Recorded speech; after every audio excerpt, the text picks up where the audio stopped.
Hello, ladies and gentlemen, Nick here. Here we are, part 3 of my least favourite to favourite films of 2019, ranking the top 8. My top 7 films are, of course, as I mentioned at the end of the last part, are all 10 out of 10. So these are ones I gave 10 out of 10, although one of them maybe figure about maybe lowering at some point. But, you know, at its point, at its position, then that's alright. They can, if I do need to lower it, then it's fine where it is. Also got my choice of the best of the rest of the lower than 10 out of 10 scored ones. I've got the best of the rest, so to speak, which is my number 8 choice. So before we get into the list, recap time again. I do this at the start and end of each one. Well, not the start of part 1, obviously, because we haven't got into it yet. I do the whole list of which ones we're going to talk about with that one.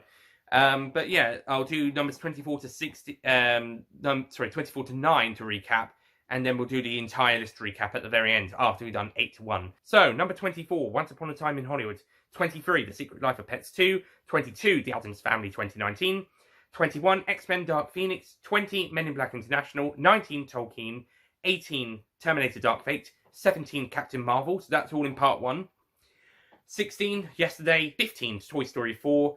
14, Alien. 13, It's Chapter 2. 12, Spider-Man Far From Home.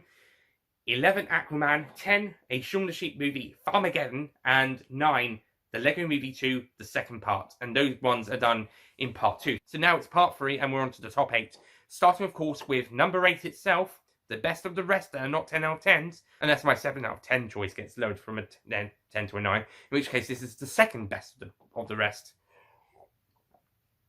And this is, of course, my second favourite film of the DC universe. So it's actually tops Aquaman as the best film of this year, even though Aquaman was a 2018 film. But from the ones I saw in 2019, this was my preferred one. Now, all together now, say my name. No, not my name. The name I say to transform into Shazam. Shazam!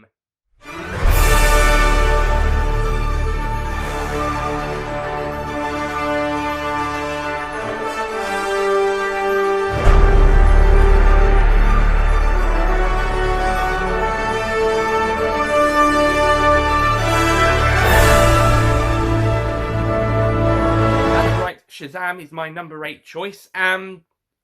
We watched this one not too long ago. In fact, we also watched Spider-Man Far. We watched it on New Year's Eve. We also watched Spider-Man Far From Home on Christmas Day as well. So we've watched these films recently. Anyway, Shazam. This was a fantastic film. Also, this was one of the, I think, 3 films I saw twice this year. The other ones were Avengers Endgame and Frozen 2. And like I said, the Alien one was the 4th time I've ever seen that. So that only saw that once at the cinema. Well, that particular stream was only at one time on one night. So yeah. Anyway, but yeah, Shazam was an amazing film. I think I saw it the first time with Ollie Pajak, and then the second time with my sister Neve. Both of whom liked it. I love this film. I think this is a great film. Fantastic comedy. Fantastic drama that surprised me. I didn't expect this film to have that much drama, but it's a very dramatic film in places. I do think there are times where the drama and the comedy don't always work together at the same time. Like, I think the drama on its own works really well and the comedy works really well on its own. But when they work together, they don't work completely. Like, there's this bit in the 3rd act where, after finding out what happened, finding his mum and what really happened, Billy finds out about that, and then when he's fighting Dr. Silver in the big battle as Shazam, he sees a little girl and her dad in the stuffed toy game thing at the Winter Fair, and he sees their fear, and he gives a toy which younger Billy wanted at the fair before he got lost. He gives the tiger to the little girl and tells her to hold it tight and don't let go, as a way to comfort her and make her brave. And that bit was amazing. I loved that bit. That was beautiful. It's then ruined by a comedy bit where Shazam flies through one of the monsters and then smashes himself down. I think that was too soon after such a beautiful moment. This is what I meant by how the drama and the comedy don't always work together. You can have some brilliant dramatic moments, but it's overshadowed by a comedy moment a second later. The two on their own are great, but when together, they can ruin one or the other. It doesn't always fit together. That being said, I do think the whole message of family is fantastically done in here. I think maybe we could have some more from the supporting family members, Mary, Eugene, Pablo, well, actually, Darla got quite a bit to do, to be honest.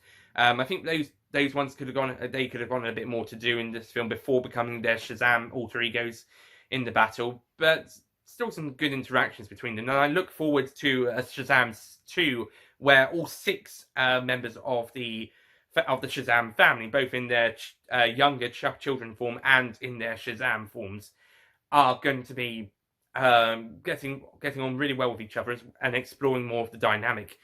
We'll see how that goes, and yeah, I look forward to it. See how more conflict, see the conflicts and the loves and stuff, everything that makes a family. So we'll see. Hopefully that will do some more on that. I'm looking forward to that when it comes. Hopefully it won't take too long. A couple more years. I think Aquaman 2 is due for 2021. So I hope hopefully maybe 2022, 23 for Shazam 2. Fingers crossed. Because this one was great. It needs another film to continue the story, or at the very least put Shazam or should I say the Shazams in the Justice League. Then again, actually, Justice League 2 seems less likely at the moment than Shazam 2, so we'll see. But yeah, Shazam, I loved this film, but I do have a couple of issues with it, but I still loved it. Brilliant film, and I look forward to seeing what they do next with the Shazam family. Similarly, I look forward to seeing what they do with Aquaman and his characters in Aquaman 2 in 2021 or 2022, depending when I see it.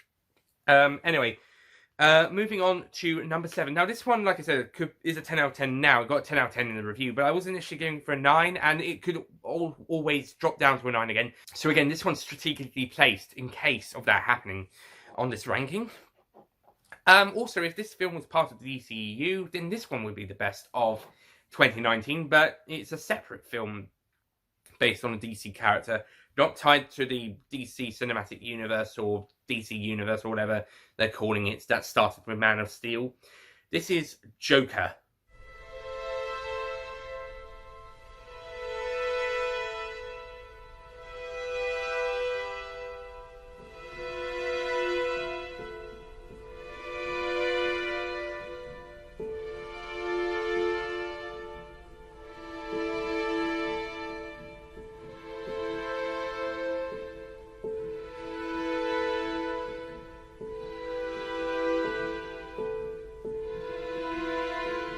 Joker is a very good film. I know it takes a lot of inspiration from some films from the 80s with Robert De Niro in the main role, probably why they cast him as the TV presenter here. And sort of both feels like an origin story as well as its own thing. Joker sees Joaquin Phoenix, I think it's how it's pronounced, his Joker and the start of his reign, or at least in this universe, it's a different universe to the one that Jared Leto's Joker inhabits, supposedly. I mean, if this one was the 8th film in this series, then it could be seen as a prequel. And maybe there was the theory Leto's Joker could have taken inspiration from this Joker. But this is still a really great film in its own right. Great, dirty, gritty film set in the 80s, I believe. It must be in the 80s. It feels very 80s, but it doesn't. Well, I say it feels in sort of setting, but it's never really established that it's the 80s or late 70s. So it's actually confusing whether it's in the late 70s, early 80s, or if it's in present day, 2019. That could have been explained a bit more. There's some good twists and turns in there. The characters are pretty great. Some characters are made to look a bit nastier than they actually are in real life. Sorry, I say real life. Other adaptations, which is either hot or cold, not really. Doesn't always work, but, you know, give them points for trying. But yeah, Joker, I think, great film. I gave it 10 out of 10, so I guess I do love it. Well, it was a great experience. It was a experience, definitely. It's definitely an experience. I'll give you that. I'm not so sure about the ending because I don't know. The ending's a bit. I don't know. Sometimes you get endings that just, or maybe the filmmakers intended it to be completely different to what you expected. But I don't know. I'm not really a fan of endings where you aren't certain if the events of the film were real or what, or if this is real or whatever. It's taking it on its head. I don't mind the endings left, the ambiguous endings. I don't mind ones that don't really answer all the questions, so long as it's something that can be something that people can go out and think about. But I think this one, the ambiguous ending, doesn't quite work. It's just a bit weird. So yeah, I don't even know if it wraps up the story that well, to be honest. Okay, moving on to number 6. Number 6 is probably no, it's not my favourite animated movie of the year. That's number 5. Number 6 is a visual spectacle, and is just absolutely amazing to behold. The better of the 2 Spider-Man films this year, and one of the best Spider-Man films out there, Spider-Man Into the Spider-Verse.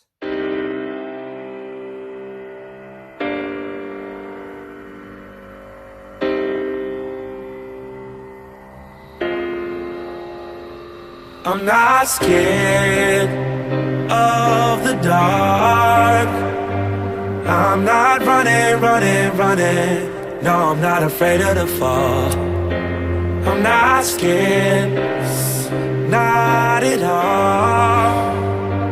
Why would a star ever be afraid of the dark? The other of the 2018 films that I saw in 2019 at the cinema, topping Aquaman, and it was also the first film I saw in 2019 at the cinema. So yeah, along with Moana in 2017, film from the first film I saw in the cinema that year, and also one from a previous year, got to be this high on the ranking. Moana came second in my 2017 ranking, but still pretty high for a first film I saw of the year. Can't remember the other ones. Night Museum 3 is not too high on my 2015 list. I think it's more middle to lower down. Can't remember the 16 and 18 ones. Okay. But Spider-Verse is a spectacular masterpiece. Not only that, but it's also got a great script, great characters, great voice cast. Really well done, and it has also, I love the comic book style that they have throughout the film. It just looks so beautiful, so amazing. Sony obviously took a gamble with this film, with their whole Spider-Man universe, that as a secondary universe to the MCU one. No, I haven't seen Venom yet, by the way, and if I do, that will be on the Retro channel. A review of that would be, but Spider-Verse, certainly they took a gamble with it, and it paid off big time. And I think they're doing a sequel with possibly even more Spider-Man, which will be great. It'll be great to see. But this one, as it was at the time, was absolutely amazing. Brilliant visual storytelling and brilliant storytelling, full stop. And it was just absolutely amazing. So yeah, that was absolutely beautiful. So yeah, that's Spider-Verse. I think there are 5 films of the year better, but I think Spider-Verse was a fantastic movie in its own right. Whew. Okay, number 5. My favourite animated film of 2019. Harry Thomas will be happy to see this film this high up, especially as I put Captain Marvel quite low down in comparison, 17.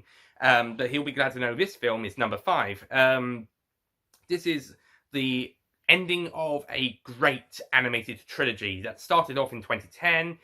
And, well, I say trilogy in terms of the films. It's a big franchise in terms of TV series and specials. But in terms of a film trilogy, it is absolutely brilliant. It's absolutely amazing. And I wasn't certain whether this one would be my favourite of the series or if there is one better, but maybe it is. I'm not certain. Again, this one I might have to double check on this one. But I thought this was an amazing film at the time and a brilliant way to end off the trilogy. How to Train Your Dragon: The Hidden World. I need to try things and be on my own. We'll always be friends, but keep our distance. We'll be together from afar forever. Listen, listen within.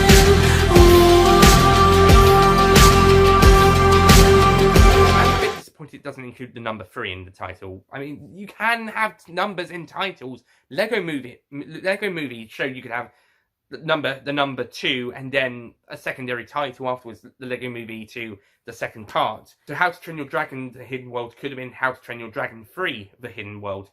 But that's aside, I think The Hidden World is a fantastic end to this trilogy and final film to this franchise. I think there was the Prelude special that aired around Christmas. So again, like Far From Home to the MCU Phase 3. It's a prelude to the final installment, technically. But Hidden World is a fantastic ending to the series. Really enjoyed it. Great stuff. I think the villain was really good. Yeah, I think it was a good villain. Great characters. I wasn't so keen on the whole Snotlout somehow fancies Hiccup's mother storyline all of a sudden. That came out of nowhere and that was a bit cringy. But besides that, it's a great story, great characters, and everything just worked really well and was really great. But yeah, that was... So yeah, How to Train Your Dragon, The Hidden World. Brilliant ending to the How to Train Your Dragon film trilogy, and great end to the How to Train Your Dragon franchise. Besides the prelude and any TV specials that will slot in chronologically between films 1 and 2 or 2 and 3. But I think the prelude, the TV special that came out around Christmas, is chronologically the last thing, minus the final scene of, apart from the final scene of Dragons 3. Anyway, moving on to number 4. Now, before I say anything, I have to mention that each year you get surprises. You get good surprises and you get bad surprises, and you got your two make big ones. You got your biggest surprise for good and your biggest surprise for bad. Now, Once Upon a Time in Hollywood was my biggest surprise in bad because it was the most disappointing film of the year. It was disappointing for me. I liked it, but it was disappointing because of what I knew, the reputation of the director, his stories, and his previous films. So this one to be the first film for me of his filmography was a bit disappointing, to be honest. I mean, we'll see how it goes for the other 8 films. I've still got to check those out. 8 or 9 films, depending on how you count Kill Bill. From the sounds of it, top 3, it was a bit disappointing. I mean, some of the ones in mine, really. However, my number 4 choice is my biggest surprise that I'm happy with. I mean, some of the ones still to come, still generally surprised that I loved those. But number 4 was my biggest surprise because I did not expect to like this one as much. It's the same as It Chapter 1 in 2017. I was not expecting to love it that much. So, my number 4, my biggest happy surprise, goes to Doctor Sleep.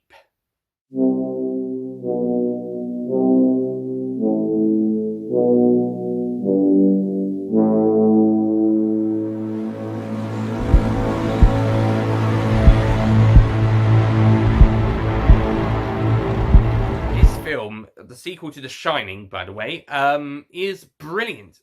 Visually stunning, fantastically written and directed, great performances, and just all around brilliant. Also, the horror element is great. And also, I like how it takes elements from the original Shining book into the story, as well as adapting Doctor Sleep, which is originally the book sequel. I think the ending is a bit changed at the end from what it is in the book, and a bit more like the Shining book's ending. It's kind of like it's kind of a mishmash between the 2 books of The Shining and Doctor Sleep, whilst being more or less a sequel to Stanley Kubrick's The Shining, which was pretty different to the original novel. But I think this film's a love letter to everything Shining, both book and film. I'm not sure about the TV miniseries, but certainly trying to be a love letter to the book and the film, and as well as being a more or less faithful adaptation of the sequel book, Doctor Sleep, as it's being adapted from that. Or at least I think it's faithful. I haven't heard anyone say otherwise, unlike with The Shining. But yeah, I think it's done a fantastic job with that, and just absolutely amazing, and I really enjoyed it. I thought it was really great, had a great time, and it was a surprise, brilliant film. I will say this though, I did watch it with one of the worst cinema audiences I ever experienced, but that's not the film's fault. But yeah, I just like to ask people to be more respectful in the film audiences. I did a rant about it before I did the film review. You can check that out. It was probably the worst cinema experience without kids in the theatre, because you can have little kids running around the theatre if left unsupervised. Sometimes we had that a few times in the past. This one's probably the worst cinema audience without kids, as it was adults and teenagers, because it was a 15 rated movie, whilst other ones with kids were usually U or PG rated. But yeah, just had one of the worst audiences there, and if you check out my rant, I'll explain why. But suffice to say, those people a little bit distracted from watching the film, but when I was watching the film, loving the film, and I was trying to pay attention, loving that film, probably would like it even more if I had a better cinema experience. But it was still a fantastic film, so I didn't let the experience ruin the film for me. But if the screening audience were not that, but we're not like that, if we got a nice cinema audience, then I think I would have liked the film slightly more, possibly. But as it was, I liked the film a lot. It was the biggest surprise of the year in terms of positiveness, the biggest positive surprise of the year, and probably the biggest surprise full stop in terms of films. Okay, moving on to my top 3. Okay, number 3. This one became my favourite film of the year when I saw it. Saw it twice. And then it lost its position around November.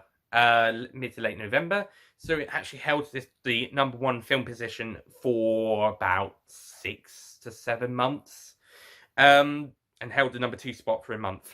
Well, just under a month.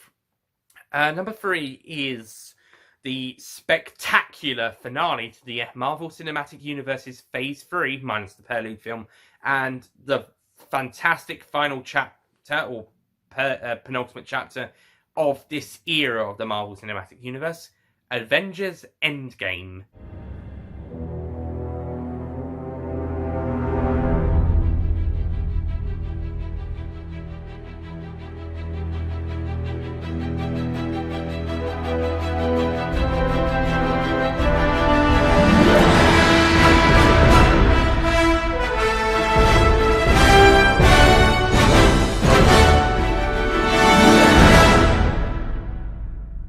Avengers Endgame is amazing. there's no denying it. It is amazing, and that third act especially. Wow. Okay, maybe the time travel stuff is a bit convoluted and a bit all over the place in the first 2 acts, and there's a lot of talking and dialogue, but it's still really great.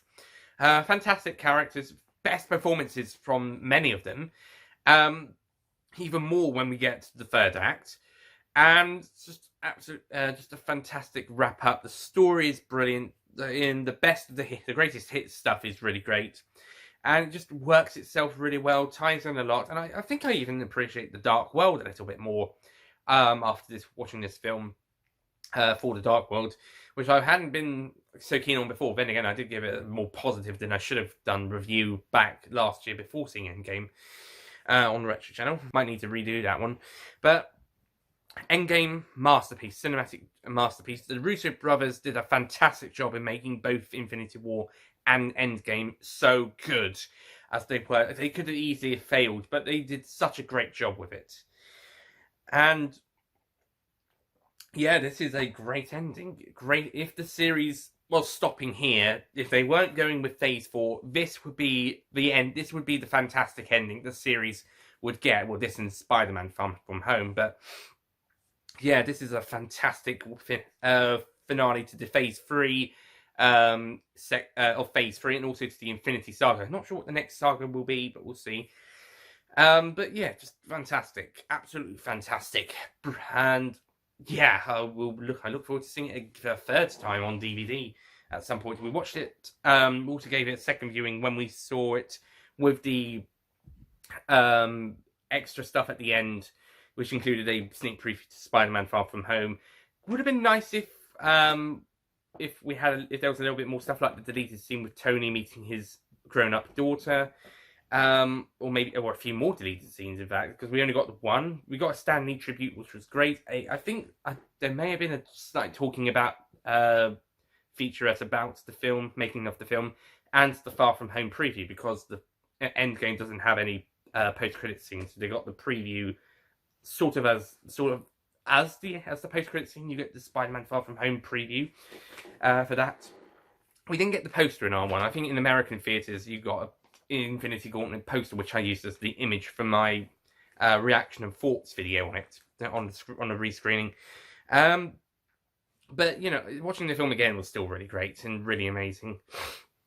So yeah, like I said, I'll look forward to watching it again at a later date on DVD or TV if it comes on television. Don't let it be shown on ITV, because they'll put adverts into it, and it will make it even longer than the 3-hour runtime it already is.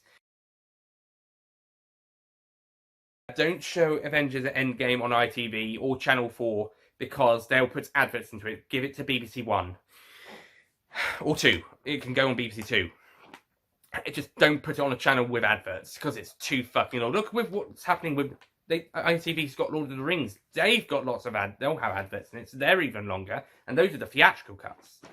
So yeah, long films really should avoid channels with adverts in it if you're broadcasting on a British network. Go for the ones that don't, which pretty much is just BBC. Anyway, so moving on to number 2. Now this one will definitely go shown on ITV. All the other ones are. Anyway, number 2. Probably my favourite film of this franchise so far, topping Episode 6, Return of the Jedi. This is Star Wars Episode 9, The Rise of Skywalker.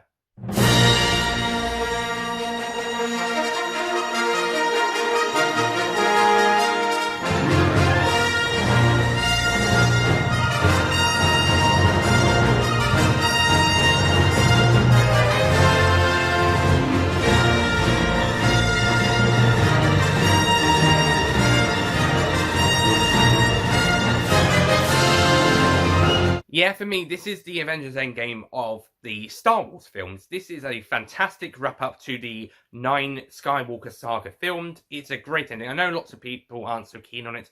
I personally love it. I think it's brilliant. Had a great time. Fantastic ending. Yeah, they did have to sort some things out after Last Jedi. And I think if they had one clear direction like they did with the original and prequel films, spearheaded story, then I think it would have worked out even better. But I still think the sequel trilogy is my personal favourite of the 3 trilogies. This one is my favourite of the 9 Skywalker saga films, although my second favourite is my former favourite, Return of the Jedi. So yeah, and I think that one was a controversial opinion, having Episode 6 as your favourite instead of Episode 4 or 5. But yeah, Rise of Skywalker, I think, is amazing and a very satisfactory ending to the series. I know lots of people won't agree, but I personally loved it. Maybe the opinion might change on a rewatch, but certainly at first viewing, thought it was spectacular. Moving on to number 1. Number 1 is... Actually, no. How to Train Your Dragon 3 is not my favourite animated movie of the year. For the first time since I've started doing these rankings... No, it's not. Zootropolis was. But okay, for the second time since I've started doing these rankings, 2015 to 19 so far, 20 hasn't started really yet in terms of a movie list.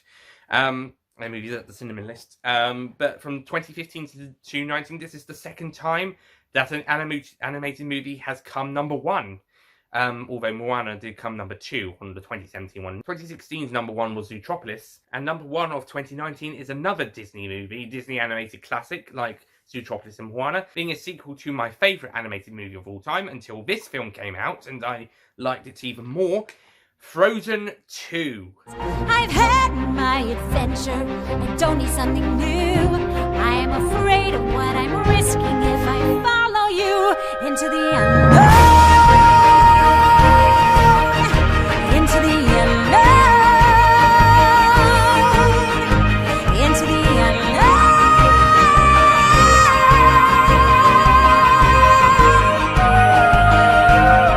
Again, like with Star Wars Episode 9, not everyone's going to agree with me. Some people weren't so keen on it, some people didn't like it. And I know a lot of people, both who did and did not like this film are going to prefer the first film. But for me, Frozen 2 takes the best of the first film and just runs with it and just makes it absolutely amazing. It's so stunning, so beautiful in the animation. Characters are great. Performance is amazing. Story is amazing. I loved the story. Thought it was absolutely brilliant. And yeah, I just loved it. Oh, that's some really great stuff. Just some really beautiful moments and really beautiful character-driven story. Yeah, that's pretty much all I can say on it now that I've already talked about it quite a bit. Saw it twice as well because I saw it once on my own and then once with my sister and mum. They liked it. I don't know if they preferred it to the first. Well, mum didn't. Mum preferred the first one to this one. Don't know about my sister. I certainly prefer this one to the first. I will say this one is my favourite animated movie of all time, closely followed by the first Frozen film. And Frozen was the first one was originally my fourth favourite film of all time, as of November 2019, before I saw this film. Now this one's taken that spot, and Frozen 1 has dropped to fifth. So as of making this video, in my favourite films of all time, number 4 is Frozen 2, and number 5 is the first Frozen film. So, wow, that's very consistent. I did think about putting Rise of Skywalker first on this ranking, actually, after watching the film, but because I don't think that's as high on my favourite films of all time list. Maybe 7th, possibly, question mark. If it is this high, it would be 7. But because Frozen 2 is 4th in my overall films of all time list, then that one had to go to the number 2 spot on my 2019 ranking because Frozen 2 is better. And that's why that's number 1. Should I remind you what my top 3 films of all time are? No, I've told you plenty of times. Skyfall, Harry Potter and the Deathly Hallows Part 2 and GoldenEye as 1, 2 and 3 respectively. Okay, if you heard that, then good. Then you heard me. I don't know if I will hear me. If I don't hear me, I'll cut it out. Anyway, so thank you for watching this ranking, and I'll recap the list one last time, and then I promise we're done. Number 24, Once Upon a Time in Hollywood. Number 23, The Secret Life of Pets 2. Number 22, The Addams Family 2019. Number 21, X-Men Dark Phoenix. Number 20, Men in Black International. Number 19, Tolkien. Number 18, Terminator Dark Fate. Number 17, Captain Marvel. Number 16, Yesterday. Number 15, Toy Story 4. Number 14, Alien. Number 13, It Chapter 2. Number 12, Spider-Man Far From Home. Number 11, Aquaman. Number 10, A Shaun the Sheep Movie, Farmageddon. Number 9, The Lego Movie, the second part. Number 8, Shazam. Number 7, Joker. Number 6, Spider-Man Into the Spider-Verse. Didn't do it for this other one as well. There you go. Number 5, How to Train Your Dragon, The Hidden World. Number 4, Doctor Sleep. Number 3, Avengers Endgame. Number 2, Star Wars Episode 9, The Rise of Skywalker. And number 1, Frozen 2. So, yeah, that's it from my 2019 ranking, and hopefully it's a bit more of a solid ranking than my 2018 one turned out to be in the long run. Some of them might change. I mean, maybe Tolkien might drop to 20th or 21st in the long run, perhaps, and Dark Phoenix and Joker are in possibility of having scores lowered, but they were strategically placed to be those positions in case of that happening. But yeah, that's it from my 2019 films ranking. I have not started watching I have not seen any films in the cinema in 2020 just yet. However, it is only the 13th of January so far, so I've still got enough time to watch one this month. 1917 is probably the one I'll go for, or the Birds by one with Tom Holland and Will Smith, if that's still showing. That one was I didn't get interested in that one. I don't know if we'll get to see it though, but I'll see something, and we'll hopefully start the 2020 films off before we hit February.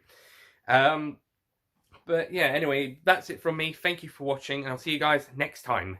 Goodbye. Where are you going to leave me alone? How do I follow you into the unknown?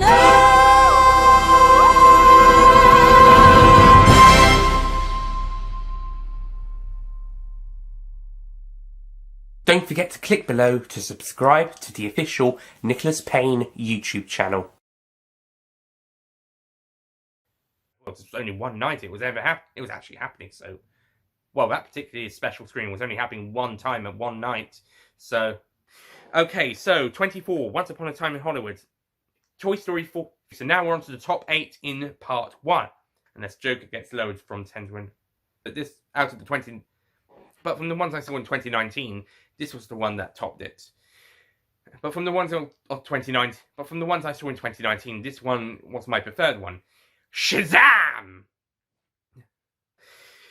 Which is a shame. The two on their own work really well, but... yeah, Shazam.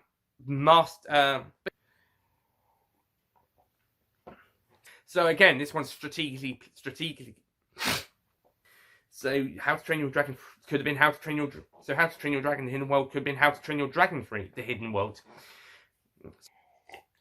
About the film, I have to mention that there are two surprises, two big. So coming in as his, this was being my first one of his, and I think, although I don't think it's completely, and is made to be a bit more like The Shining, the film. Shining, the books end.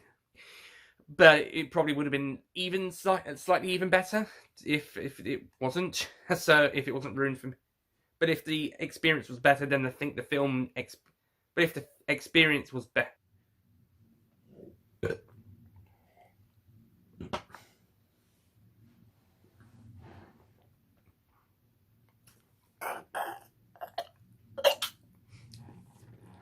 Might need to just redo that. Might need to redo all of my... Yeah, for some reason the MCU have started moved their films from BBC One to ITV with Civil War onwards. They're all over the place putting their films on. They put Channel 4 have the first two Iron Man films, not Incredible Hulk, 4 and the first Captain America. ITV has the Incredible Hulk, and currently has also all the films from Civil War up to... And also has Civil War, Doctor Sleep, which actually was shown before Civil War for some reason, and Guardians of the Galaxy Volume 2. So they've probably, well, maybe because of Spider-Man, because they've got the Amazing 2 Spider-Man films, because they've got the 2 Amazing Spider-Man films as well. So they'll probably have Spider-Man film, so they'll probably have Homecoming to add to that, even though I'm sure it's Channel 5 who had the original 3. And then BBC One had the rest from Avengers to Ant-Man. And then BBC One had the rest from Avengers and then BBC One had Avengers 8, and then BBC One had Avengers Assemble to Ant-Man. So the MCU films are all over the place in terms of the British networks, their television networks, and it's probably going to be sticking around on ITV for a few years. But yeah, topping episode 6, and this one is my favourite of the 9 Skywalker saga. Although Return of the Jedi episode 6 is still my second favourite. Number 26. Number 1 of it. This time being a sequel to what was one of my. This time being a sequel to one of my favourite animated. Again, like with Star Wars episode 9, not everyone agrees with me. Again, like with episode 9, and I know a lot of people are going to prefer the first film. Even if they did like this first one, and before anyone asks, and I don't. Number 10, a Shaun the Sheep movie, Farmageddon. Number 4, Doctor Sleep. Number 2, Star Wars Episode 9, The Rise of Skywalker.